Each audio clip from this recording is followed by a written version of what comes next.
ఒకటి అధికారికంగానే, రెండు రాజకీయంగా నష్టం ఏంటి? అంటే బేసిక్గా వాళ్ళు అనుకునేది ఏంటంటే వాలంటీర్ ఇంటికి వెళ్ళినప్పుడల్లా జగన్ పేరు గుర్తుంటుంది, ఎందుకు తీసేస్తే బాగలేదా, జగన్ పేరు అనేది గుర్తు రాకూడదు, సచివాలయం చూసినా కూడా జగన్ పేరు గుర్తుకు రాకూడదు, అదే అంశం తప్పించి ఇంకా వేరే నష్టం ఏం లేదు వాళ్ళకి.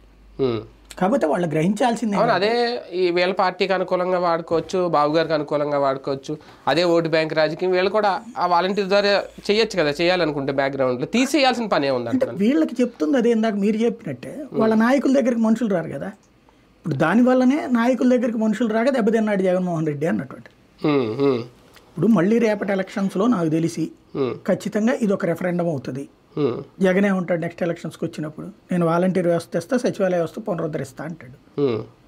అప్పుడు ఏం చెప్తారు? అప్పుడు జనం ఓటేశారనుకోండి అతనికి వ్యవస్థ కావాలని కోరుకుంటున్నట్టు.